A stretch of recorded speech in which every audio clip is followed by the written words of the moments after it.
시간 다 같이 자리에서 일어나 찬송가 1장을 부르시겠습니다.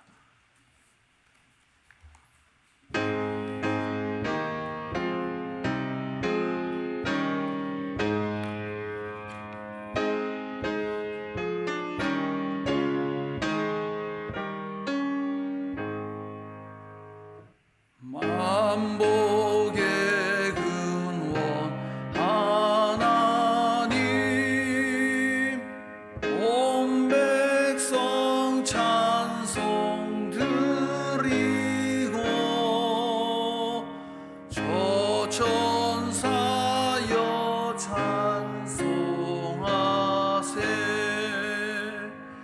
찬송 성부 성자 성령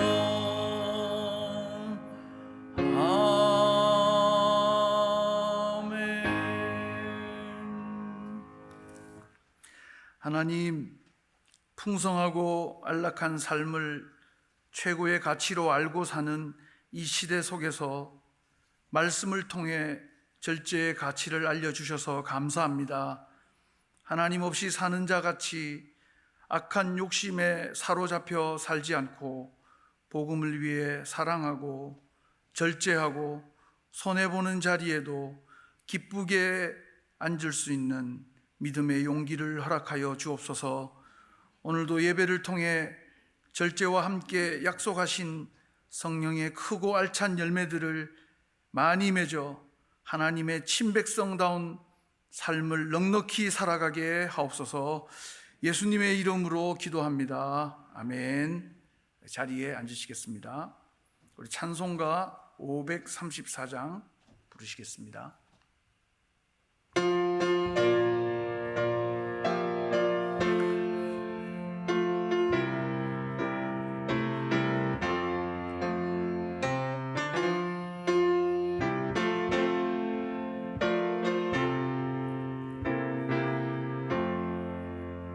주님 찾아오셨네. 모시어 드리세. 가시관을 쓰셨네. 모시어 드리세. 우리 죄를 속하려 십자가를 지셨네.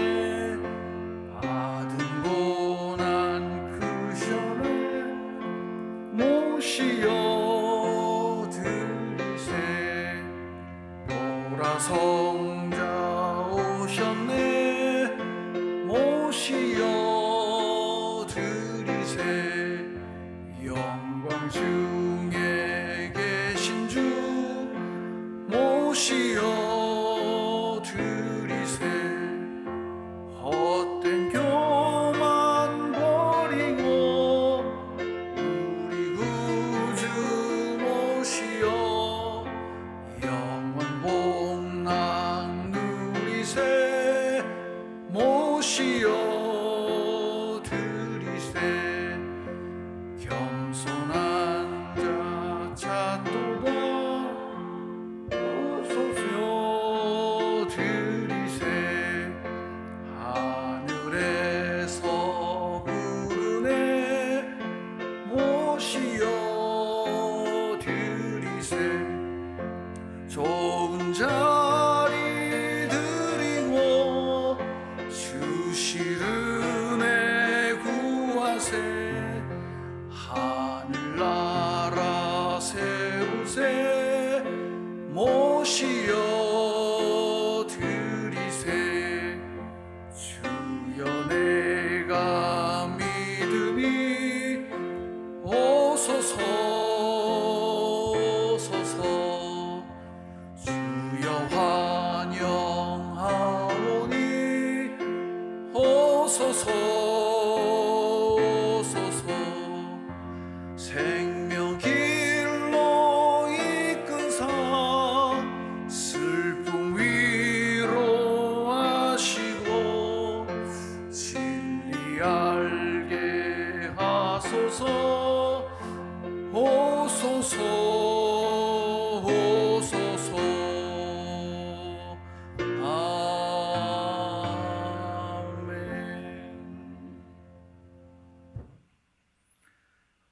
하나님께서 우리에게 주시는 말씀은 신약 성경 갈라디아서 2장 11절에서 14절까지의 말씀입니다. 신약 303쪽입니다.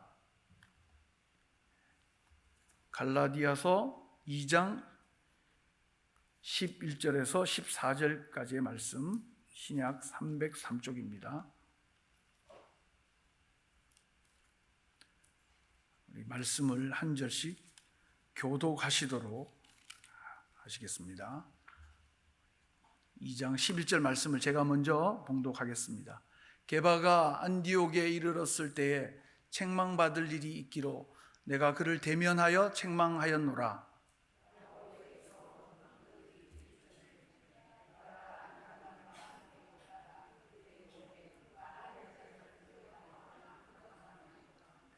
남은 유다인들도 그와 같이 외식함으로 바나바도 그들의 외식에 유혹되었느니라.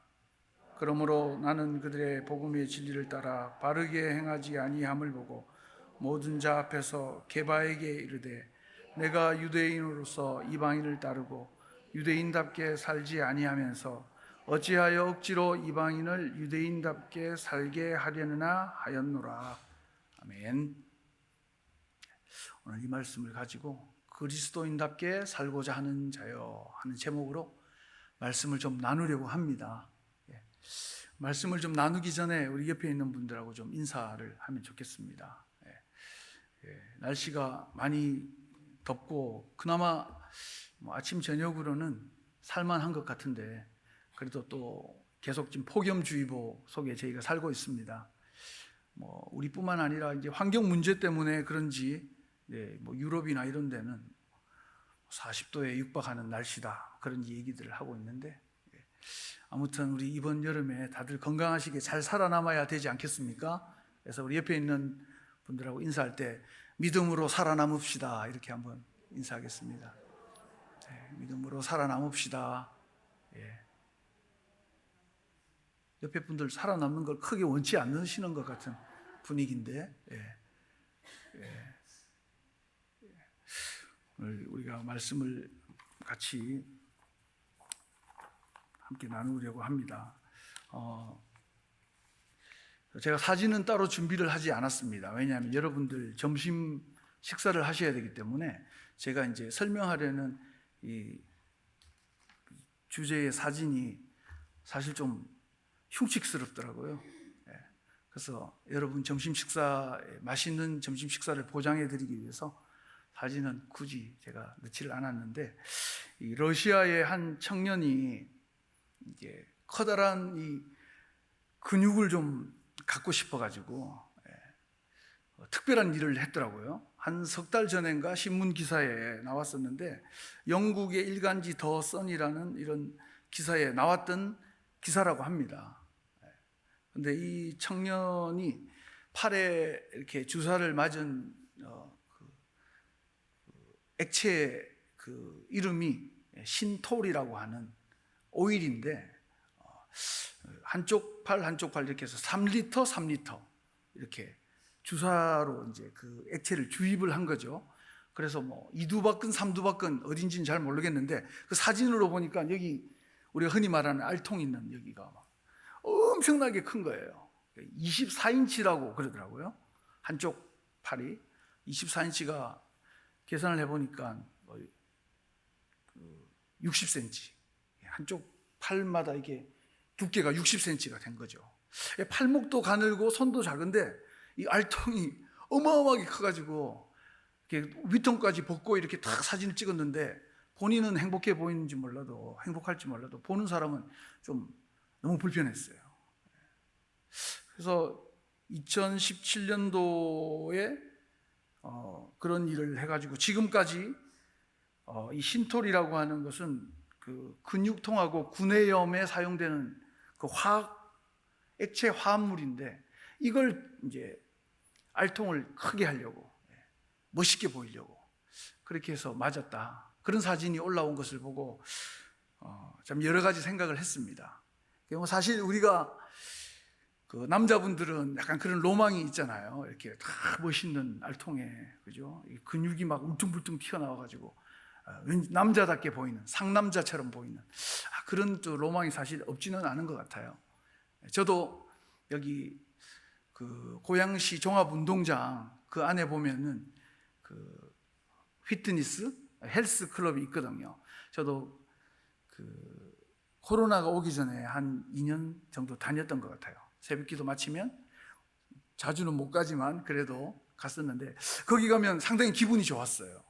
왜 기분이 좋으냐? 거기에 다 이제 어르신들이 고양시에서 디스카운트를 해주고 할인을 해주거든요. 그래서 어르신들이 되게 많아요. 70대, 80대 분들도 계시고. 제가 그래도 아직까지는 거기 가서 조금만 운동하면은 자부심이 막 자존감이 올라가고 이 정도로 내가 몸이 좋구나. 그런 생각을 할 수 있게 만들어주는 곳이라서 제가 한때 계속 다녔습니다. 별로 공감을 못 하시는데 저는 좋았어요. 우리가 살면서 좀 이렇게 남들에게 어떻게 보이느냐 하는 그 평가에 대해서 사실 참 민감하잖아요. 저 사람은 나를 어떻게 생각해 줄까? 나는 저 사람에게 어떤 사람일까? 사실 그걸 초월하기는 참 어려운 것 같아요. 하나님은 중심을 보시지만 사람은 외모를 볼 수밖에 없기 때문에. 그래서 목회자로서 설교를 잘하고 싶은 마음 이런 게 없는 분은 제가 만난 분 중에 없었던 것 같아요. 다 거기에 대해서 연구하고 고민하고 목말라 하시는 그런 분들이 대부분이세요. 그런데 우리가 그런 말이 있지 않습니까? 나무꾼과 벌목꾼은 숲속에서 길을 잃는다. 그런 말이 있어요. 나무를 하고 벌목을 하는 사람은 당연히 집에서 길을 잃는 게 아니라 숲에서 길을 잃겠죠. 익숙하고 자기가 가장 많은 시간을 보내는 그곳에서 생각보다 길을 잃기가 쉽다는 겁니다. 실제로 몽골에 있을 때도 보면은 초원을 그냥 손바닥 들여다보듯이 잘 아는 친구들이 한 번씩 제가 아버지가 목축을 하시는 그런 곳으로 제가 한번 안내해 드리고 싶습니다 해서 우리 단체가 다 갔다가 밤 8시쯤 갔는데 새벽 늦게까지 헤매다가 집으로 돌아간 적도 있거든요. 제가 그때 그 단기팀은 평생 못 잊어버릴 것 같은데 그런 적도 있어요. 왜냐하면 늘 다니는 곳인데 해가 지니까 이정표가 없는 초원에서 어디로 가야 할지 막 헤매기 시작하는데 이게 참 재밌는 게 한 번 헤매면 계속 헤매는 거예요. 결국은 많은 시간을 헤매다가 결국 길을 찾지 못했던 적이 있습니다. 신앙인은 어떤가? 우리가 그런 질문을 해보게 됩니다. 신앙인도 교회 안에서 길을 잃을 수 있습니다. 그래서 어떤 분은 신학자와 설교자가 성경에서 길을 잃는다 이런 이야기를 합니다. 여러분, 이것은 많은 의미를 가지고 있겠지만 우리가 하나님에 대해서 집중하지 못하면 자기 욕심에 붙들려서 자기가 원하는 것을 얻어내려고 하는 삶, 그런 삶을 살게 될 때에 잘 사는 것 같고 성실한 것 같고 최선을 다해서 사는 것 같은데 사실은 하나님과는 관계없는 삶을 살 수 있다는 것을 이야기해 주고 있는 것입니다. 이런 이야기에서 자유로운 사람이 있을까? 저는 생각해 볼 때 우리 모두는 자유할 수가 없을 것 같아요. 우리가 가정에서 일터에서 또 일상의 삶 가운데 제자로서 살아가야 하는데 말씀을 잘 알고 설교도 많이 듣고 나름 성경 공부도 하고 신앙 서적도 읽고 유튜브나 방송을 통해서 많은 신앙의 간증들을 들었음에도 불구하고 하나님을 찾기보다는 자칫 내 욕심을 따라 살기가 너무나 쉬운 것이죠.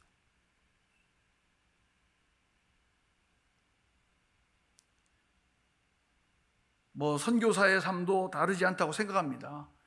저 아프리카 오지에 계시는 선교사님, 물론 최선을 다해서 복음 전하는 일을 하고 계신 것 맞습니다.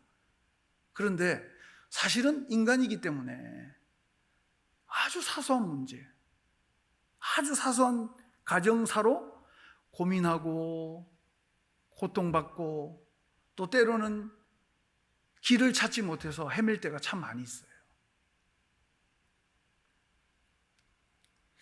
제가 언젠가 수술을 했을 때 병원에 있는데 이제 몸이 너무 힘들어가지고 마취제도 맞고 뭐 별 처방을 다 받았지만 너무 몸이 힘들더라고요.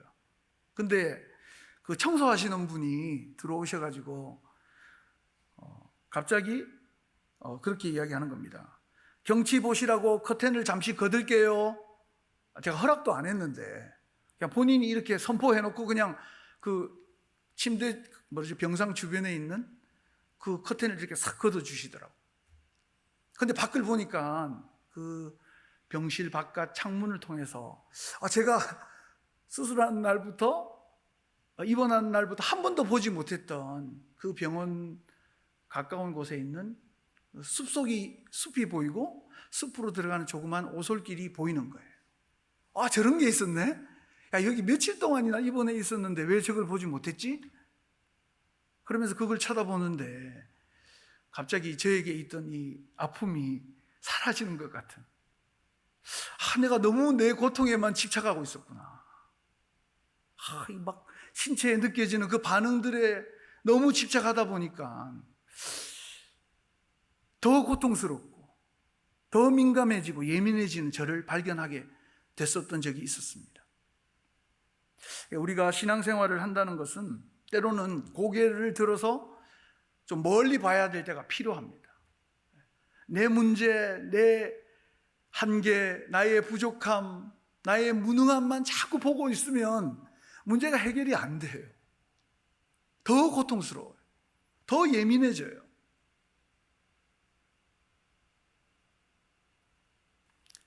그래서 오늘 이 내 삶에 둘러쳐져 있는 이 커튼을 좀 걷어내는 그런 작업이 우리에게 좀 늘 필요하다 하는 말씀을 드리고 싶습니다.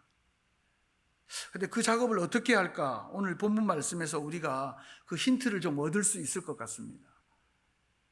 오늘 여기 베드로라는 여러분과 제가 잘 아는 이 한 사람이 나오는데, 이 베드로는 이 갈등하고 있었어요. 그 갈등으로 인해 고통받고 있었습니다. 그 내용은 우리가 한번 말씀을 통해서 뒤로 가면서 한번 더 살펴보면 좋겠습니다.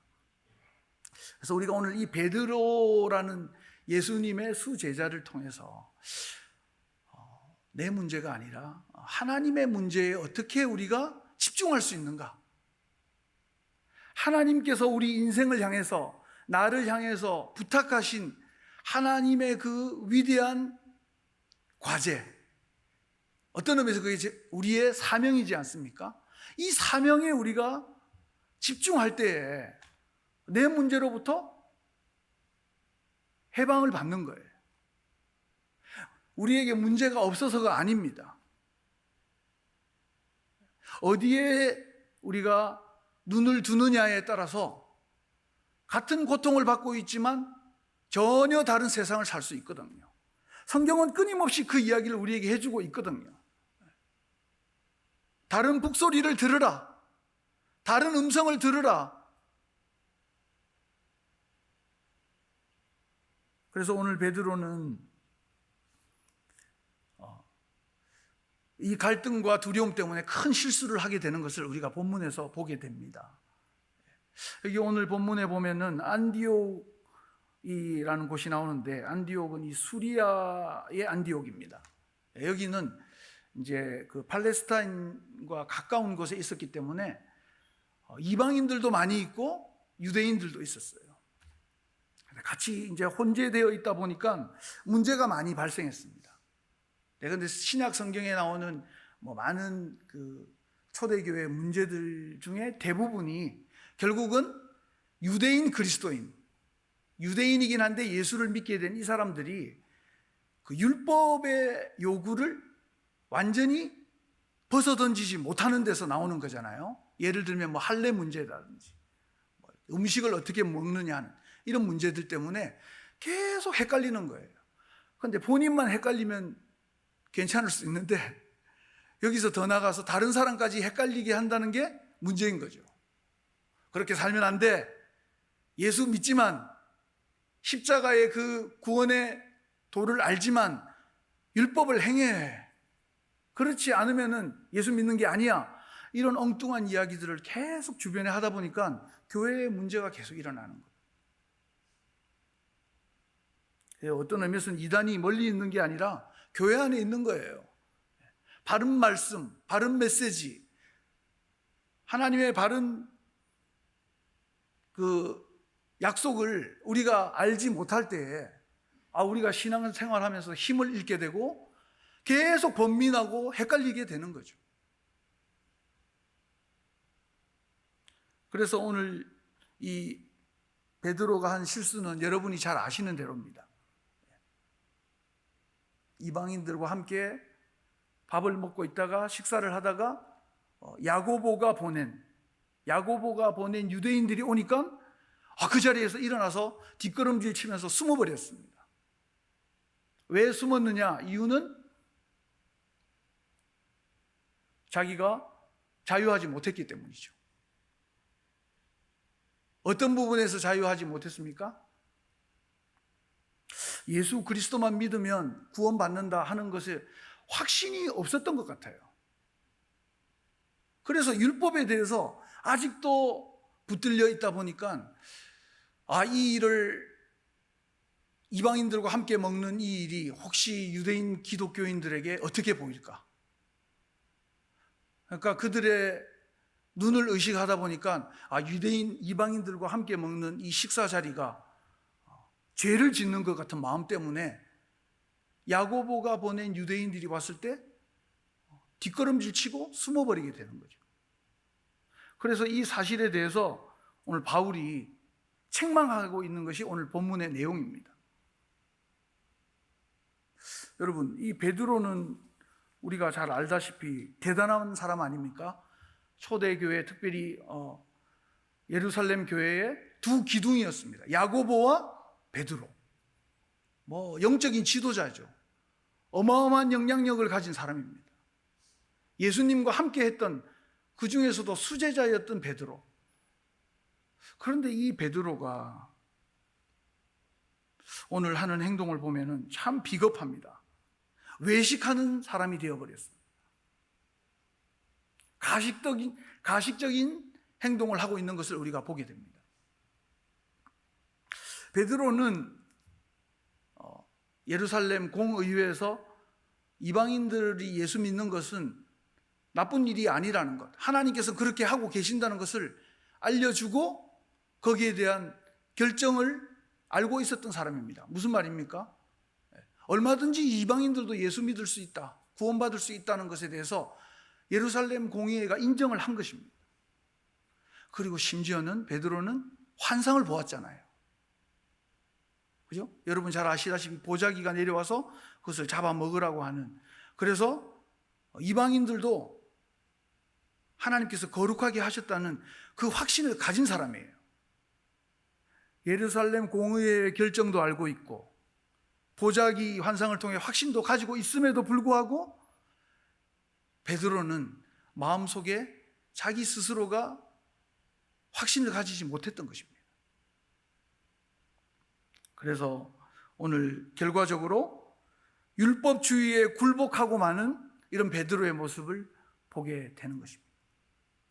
여러분, 우리가 예수를 믿으면서도 갈팡질팡할 때가 참 많이 있습니다. 이 분명히 하나님의 뜻이고 목사님을 통해서 주신 메시지에 분명히 이렇게 살아야 된다고 말씀하셨는데도 불구하고 우리가 어떤 일을 만나게 되면은 이게 하나님의 일인가 아니면 하나님이 기뻐하시지 않을 일인가 하는 것에 대해서 분명한 답을 내리지 못하고 우리가 혼란스러울 때가 참 많이 있습니다.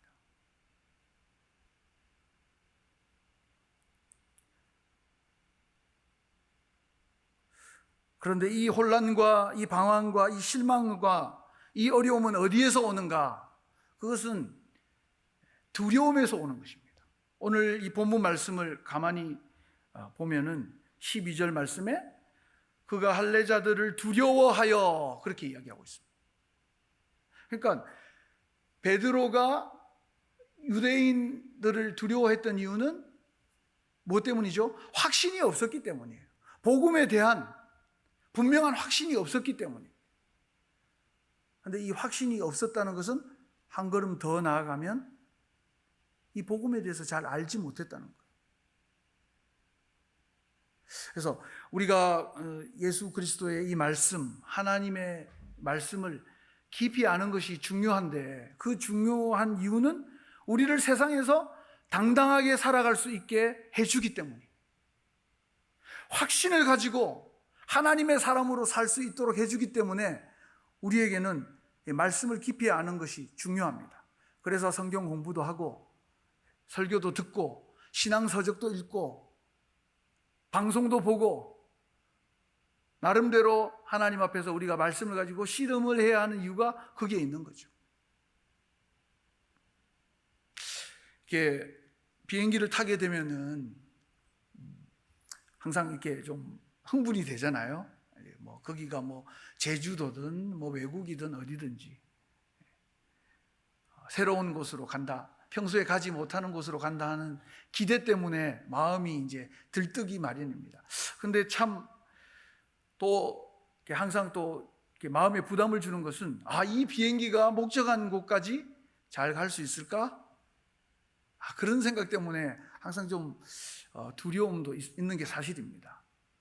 이렇게 비행기를 타다 보면은 기류를 만나가지고 난기류를 만나서 막 비행기가 막 흔들릴 때가 있어요. 그런 경험들 다 있으시죠?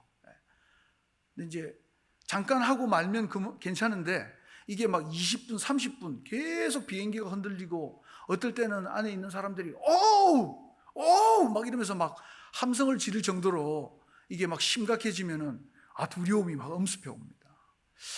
별 생각이 막 다 드는 거죠. 이거 어떻게 하나? 만약에 이제 부부가 같이 타고 있으면 아이들 걱정도 사실 되잖아요. 우리 둘 다 하나님이 부르시면 우리 아이들은 어떻게 살아가지? 막 이런 생각. 그건 목사님만 하는 거예요 하는 그런 눈으로 쳐다보시는데, 우리가 다 걱정을 합니다. 공포에 사로잡힙니다. 그런데 이제 우리가 통계가 어떠한가를 알게 되면은 마음이 좀 자유로울 때가 있어요.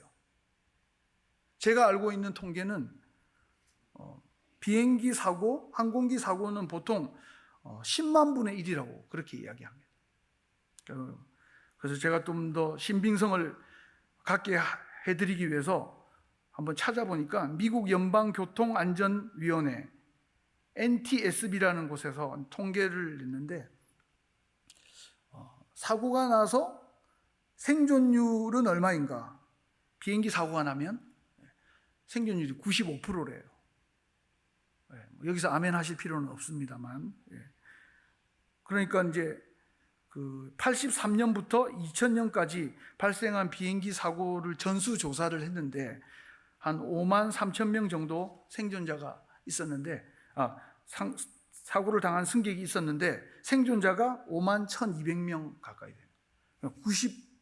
95.7%. 여러분, 10만 명 중에 한 명이 죽을 수 있고 생존율은 95% 이상이 된다. 이런 통계가 제가 얼마나 큰 위로가 되는지 모르겠어요.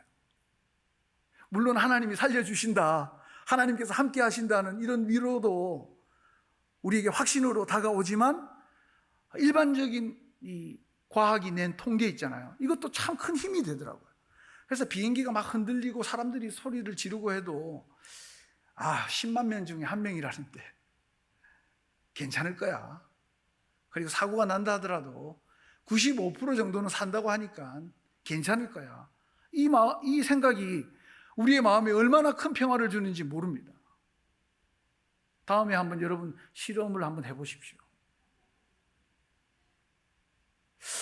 그래서 우리가 하나님의 약속을 어느 정도 믿고 있는가 하는 질문을 할 수밖에 없는 거죠. 여러분은 하나님의 말씀에 대해서 얼마나 신뢰하고 있는가?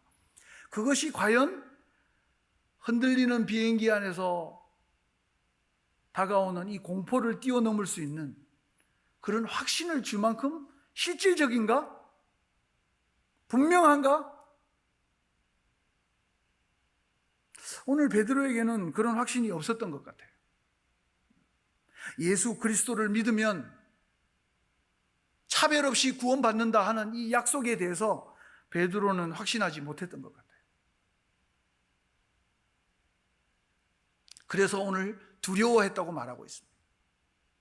반면에 오늘 바울은 용기 있는 행동을 했습니다.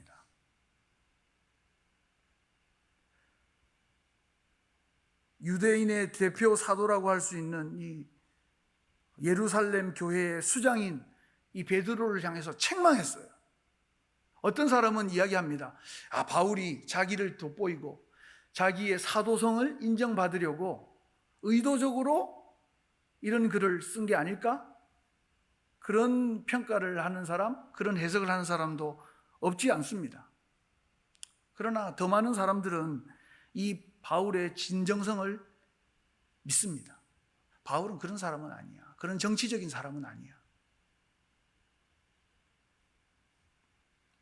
여러분, 바울의 이방 선교 사역을 가장 잘 이해해 주었던 사람이 바로 베드로예요. 그리고 오늘 성경에 보니까 이 바나바도 바울이 하는 이 행동을 보면서 영향을 받게 되는 것을 볼 수 있습니다. 13절에 보면 바나바도 그들의 외식에 유혹되었느니라 이렇게 이야기하고 있습니다. 베드로가 얼마나 영향력 있는 사람입니까? 그러다 보니까 베드로가 외식하는 행동을 보면서 이 바나바도 영향을 받은 거예요. 이 영적 지도자인 이 훌륭한 바나바까지. 바나바는 우리가 잘 알고 있듯이 안디옥 교회에서 바울이 일할 수 있도록 자기의 자리를 내어주었던 사람이에요. 그리고 바울의 신원을 보증해 주면서 바울이 선교할 수 있도록 길을 터주었던 사람입니다. 그런데 오늘 바울은 베드로만 책망한 것이 아니라 이 바나바의 부끄러운 부분까지도 다 까발린 거죠. 참 예의가 없는 사람 같습니다. 아니, 그럴 수도 있지. 우리가 조선시대 때는 우리 신문물이 들어왔을 때 사람들이 바로 적응할 수 없었기 때문에 주저주저 했었어요.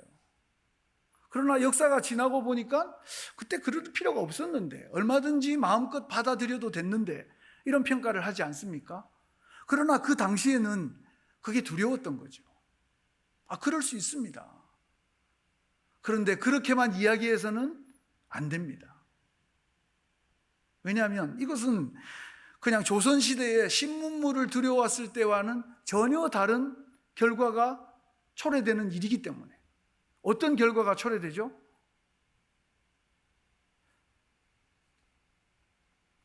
오늘 이 바울은 자기가 유리한가 불리한가 이런 것을 따지지 않았어요.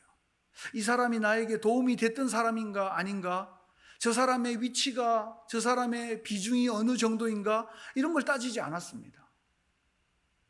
이렇게 대범하게, 어떻게 보면 좀 무례하게, 어떻게 보면 참 버릇없이 베드로와 바나바를 책망하고 그 잘못을 이야기했던 이유는 이 복음의 능력이 율법에 사로잡혀서 먹혀버려서 아무짝에도 쓸모없는 것이 된다는 것이 너무나 크기 때문에 그는 이것을 말하지 않을 수가 없었던 거예요.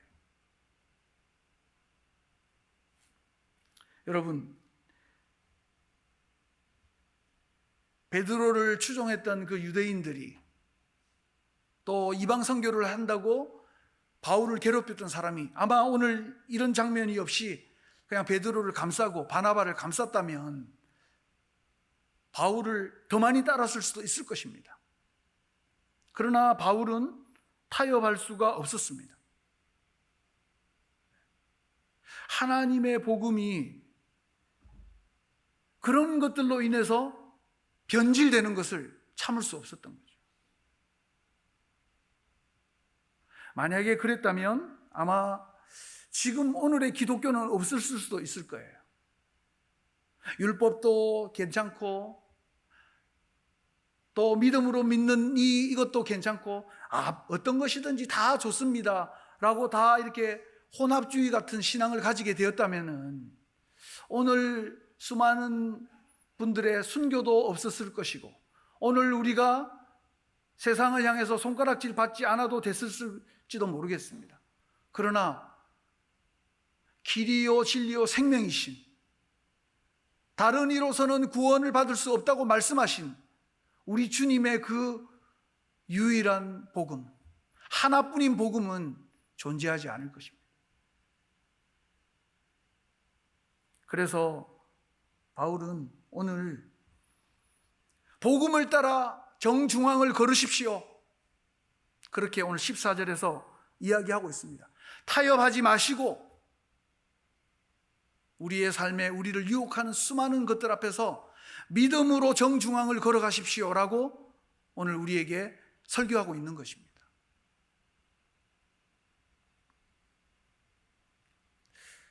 우리 여러분, 한 사람이 참 중요해요.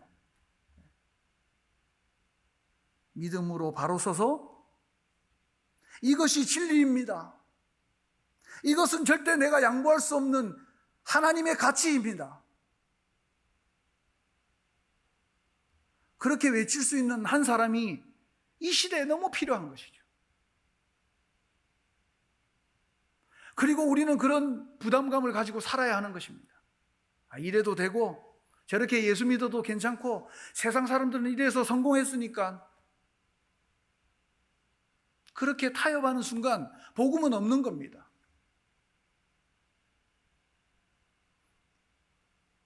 이번에 우리 축구 선교회와 함께 우리 강용훈 목사님, 선교사님이 사역하시는 인도네시아를 찾게 되었는데, 과거와는 좀 다르게 이번에 청년들이 같이 갔어요. 청년들 7명이 같이 가서 너무너무 좋았습니다. 확실히 청년들이 밝고 힘이 있잖아요. 그러니까 이게 이렇게 또 나이 드신 분들하고 같이 갈 때와는 또 다르더라고요. 그래서 이제 시합을 다 끝나고 나서 사진 찍을 때도 이렇게 연세가 있으신 우리 집사님들은 이제 슬쩍 빠지시고, 이 젊은 우리 친구들과 그 축구팀들이 막 환호성을 지르면서 막 서로 부둥켜 안고 막 이렇게 막 하트를 날리면서 막 사진을 찍고, 이런 분위기들이 참 너무 좋다. 역시 청년은 다르구나, 이런 생각을 많이 했었습니다. 그리고 이제 우리 강용훈 목사님이 사역하시는 그 학교에 우리 학생들에게 또 이제 한복도 입혀서 같이 이렇게 K 컬처 아닙니까? 한국 문화도 또 알려주고, 또 우리 학교에 있는 5학년, 6학년 우리 학생들을 불러서 축구 교실을 열어가지고 이제 축구도 이렇게 알려주고, 또 신태용 감독이라고 인도네시아에 계셔가지고 한국 축구에 대해서 이게 기대하거나 또 이렇게 바라보는 시선이 확실히 다르더라고요. 한국 사람이 가르쳐준다 이러니까 막 엄청나게 좋아하는 거예요. 그런데 이제 한 번은 저희가 그 보육원을 가게 됐습니다. 비전 하우스라는 보육원을 갔는데 거기에 이제 버려진 아이들, 소위 말하는 버려진 아이들이 많이 있어요. 그래서 저희는 이제 그 축구화를 한국에서 사기가 사실 너무 부담이 돼가지고 인도네시아에서 좀 저렴한 가격에 축구화를 사서 이제 선물을 했었는데, 애들이 너무 좋아하는 거예요. 평생 처음 받아보는 그 축구화이기 때문에. 그런데 저희는 위로하러 갔잖아요. 그런데 이 아이들이 저희를 너무 크게 위로해 준 겁니다. 찬양을 막 부르면서. 그리고 나중에 이제 운동을 하고 와서 같이 식사 대접을 하면서 그들이 우리에게 작은 콘서트를 열어줬는데, 나의 피난처 되신 예수님, 나의 가는 길에 거센 바람 몰아쳐와도 나는 주님을 의지합니다. 그 찬양을 부르면서, 그러니까 인도네시아어로 부르고 한국어로 다시 부르고, 마지막에 우리가 그 찬양을 너무 은혜를 받아가지고 마지막에 이제 이별송으로 같이 불렀어요. 다 한 사람씩 안아주고 축복해주고, 그 중에는 또 눈물을 훔치는 분들도 많으셨고. 근데 그렇게 할 수 있었던 이유가, 그렇게 할 수 있었던 뭐라 할까요? 그 바탕? 그게 어디에 있었느냐 하면은 그곳에서 사역하시는 선교사님 한 분으로부터 말미암은 것이에요. 그분이 81살이시더라고요. 81세. 그분이 그런 이야기를 하는 겁니다. 제가 후임자가 없어서 계속 이 나이에도 이렇게 하고 있는데 얼른 후임자가 좀 오면 좋겠습니다. 김영길 선교사님이신데 그 아이들을 정말 사랑하시는 거예요. 그게 막 느껴져요. 그리고 곳곳에 이제 하나님의 말씀을 이렇게 붙여놓고 암송하게 하고. 제가 이제 캄보디아, 베트남, 몽골에서도 마찬가지지만 고아원, 보육원, 또 심지어는 마약 회복센터 이런 데 가면 이제 청소년들이 마약과 게임에 중독이 됐다가 그걸 이제 벗어나려고 막 이렇게 발버둥 치는 아이들이 많이 있거든요. 근데 그곳에, 제가 가본 곳에 모든 곳의 공통점은 한 가지입니다. 찬양을 하더라고요. 찬양. 그러니까 마약을 회복하기 위해서도 물론 약물로도 할 수 있지만, 제가 갔던 그 캄보디아의 마약 회복센터에는 친구가 너무너무 힘들어할 때, 금단 현상으로 너무너무 어려워할 때, 그때 옆에서 친구들이 같이 기도해주고 말씀을 암송하면서 들려주고 찬양하고 막 그러면서 약물 없이 회복하는 것을 제가 봤거든. 버려진 우리 보육원 친구들이 얼마나 얼굴이 밝고 환한지 저희가 위로를 오히려 받고 왔습니다. 근데 저는 그 이유가 그 찬양 속에 숨겨진 하나님의 메시지, 그 메시지의 중요성을 아는 한 사람, 김영길 선교사, 이분이 자기에게 있는 그 신앙의 고백들을 우리 아이들 마음속에 심어주는 거죠. 세상은 다 너희를 버릴 수 있어도 하나님은 너희와 함께 하신다. 그 메시지를 끊임없이 심어줬기 때문에 위로하러 간 저희가 위로를 받고 오는 겁니다. 그렇게 할 수 있었던 거예요. 저는 그렇게 생각합니다.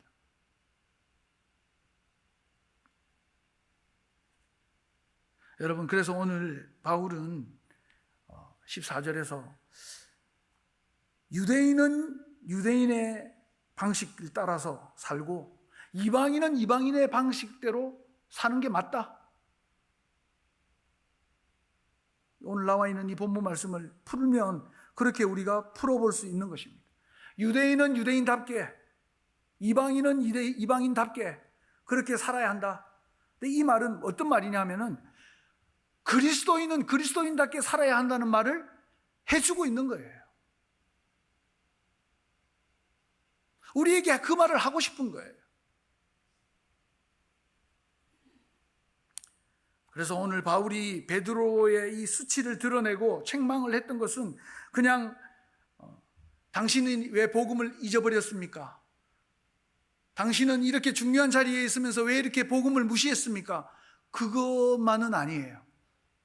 무엇을 말해주고 있냐면은 복음에 대한 태도예요. 복음에 대한 태도. 하나님의 복음을 대하는 태도가 당신 잘못된 겁니다.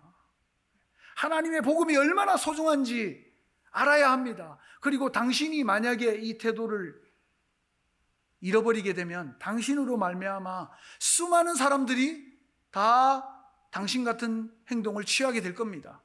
이것은 우리에게 재앙입니다. 그것을 말해주고 있는 것입니다.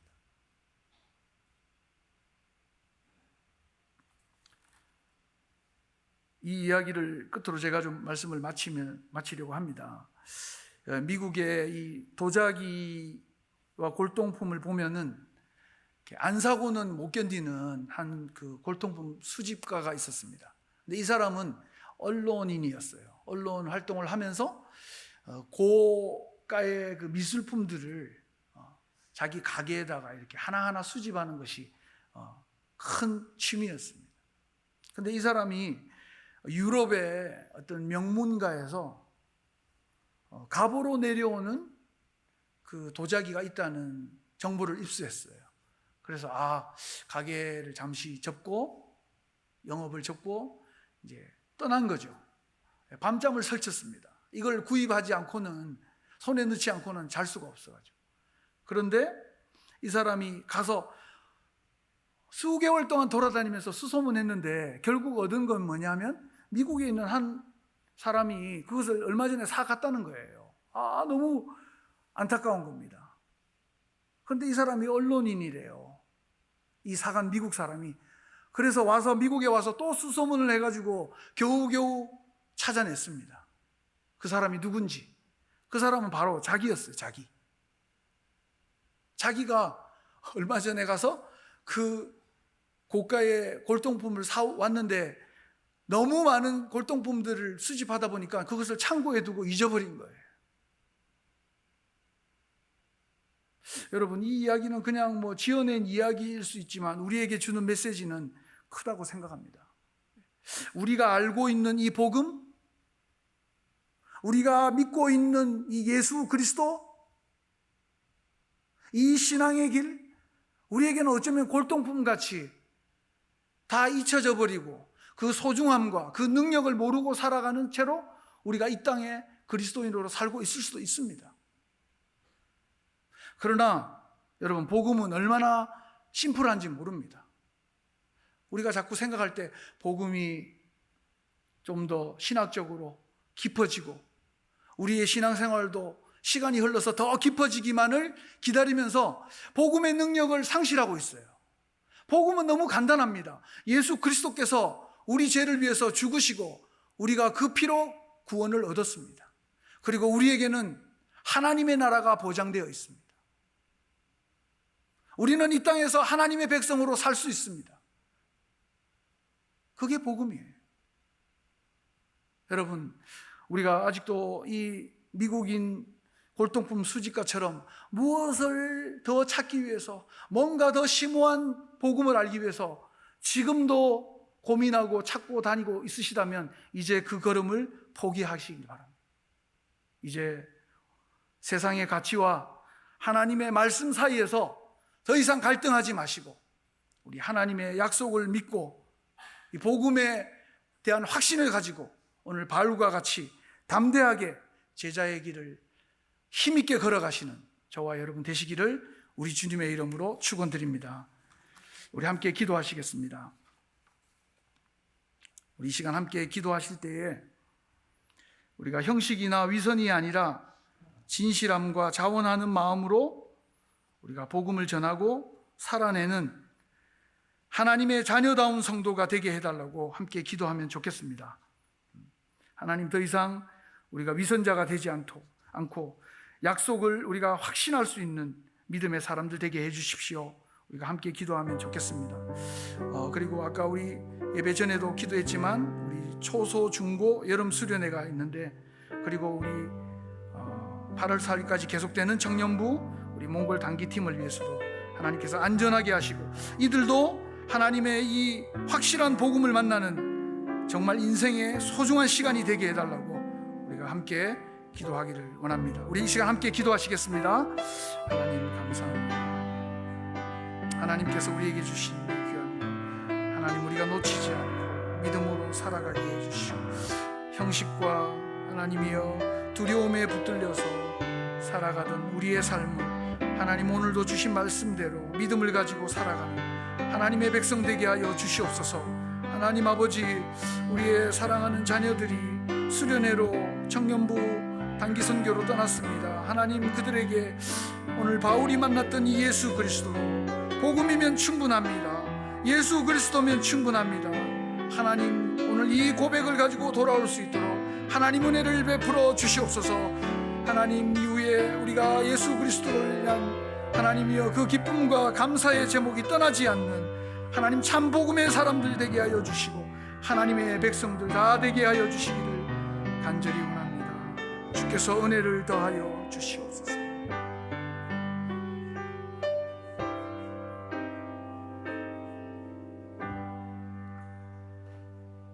하나님, 우리가 하나님과 세상의 가치 사이에서 두려워하고 의심하며 확신 없이 살았던 지난 세월이 하나님 여기까지로 마감하기를 원합니다.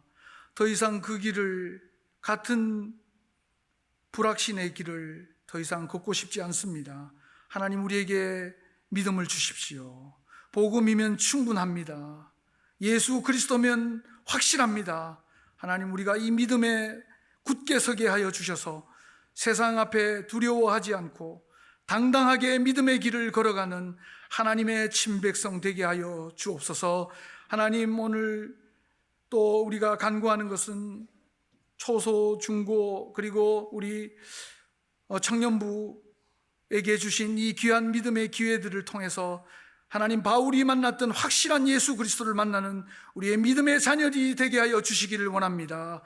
이 흔들리는 세상 가운데, 이 유혹투성이 세상 가운데 던져진 그들이 그리스도 예수의 확실한 그 믿음의 복음을 붙들고 하나님 앞에서 담대하게 실력 있게 하나님 살아갈 수 있도록 주께서 이 기회를 선용하여 주시옵소서.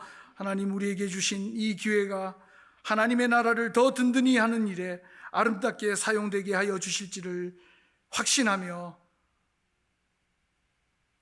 이제는 우리 주 예수 그리스도의 은혜와 하나님의 그 놀라우신 사랑하심과 성령의 교통 인도하심이 이제 복음의 반석 위에 서서 믿음의 길을, 확신의 길을 우리 예수 그리스도와 함께 날마다 걸어가기를, 그리하여 그리스도인답게 믿음으로 살기를 마음으로 다짐하고 소망하는 사랑하는 승리교회 모든 성도들 머리머리 위에, 가정 위에, 일터 위에, 이 복음이 필요한 열방 위에 이제로부터 항상 함께 계시기를 간절히 축원하옵나이다. 아멘.